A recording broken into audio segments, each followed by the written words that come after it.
Venice is not just a city you visit, it's a city you feel. Step from the train and you're greeted not by roads, but by canals alive with gondolas and water taxis. The air is filled with the gentle lapping of waves and distant church bells.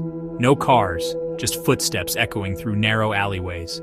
Light shimmers off the water, painting the city in ochre and rose.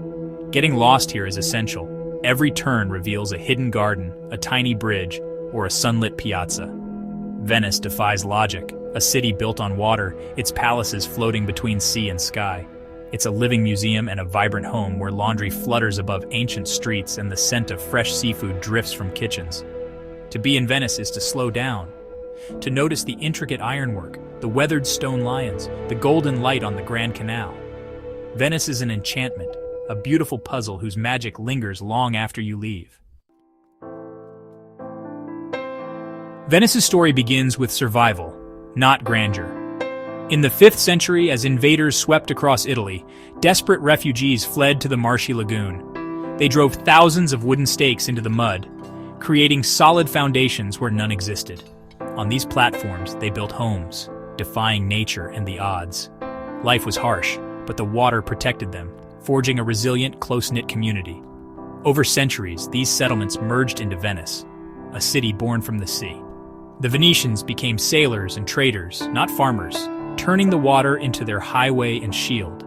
Their independence and ingenuity shaped a city unconquered by land. This spirit set the stage for Venice's rise as a global power. From mud and necessity, Venice emerged, ready to dazzle the world.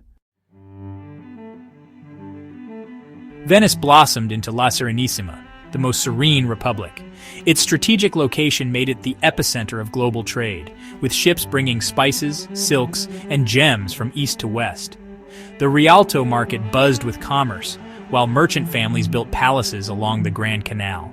The Doge's Palace and St. Mark's Basilica became symbols of Venetian power and artistry. Venice's golden age was also a cultural explosion. Titian's glowing portraits, Tintoretto's dynamic scenes, and Veronese's grand banquets filled the city with art. Music thrived too, Vivaldi's concertos echoing through ornate churches. The city became a living gallery, its beauty immortalized by masters. Venice dazzled the world not just with wealth, but with creativity and innovation. Its legacy of art and architecture continues to inspire awe. In this gilded age, Venice was a beacon of culture and splendor. Venice's soul lives on in its traditions. During Carnival, the city transforms. Masks and costumes blur identities, turning streets into a living fairy tale. Gondolas, sleek and black, glide through narrow canals, steered by gondoliers who pass down their craft through generations. On Murano, master glassblowers shape molten glass into dazzling art, a tradition fiercely protected for centuries. These customs aren't just for show, they're woven into daily life. Locals still cross the Grand Canal by traghetto, children parade in costume, and Murano glass is treasured in Venetian homes. For Venetians, these are living links to their past. Through masks, gondolas, and glass, Venice's spirit endures. Venice's beauty is fragile, threatened by rising waters and relentless tourism. Acqua Alta floods the city more often, endangering ancient buildings and priceless art.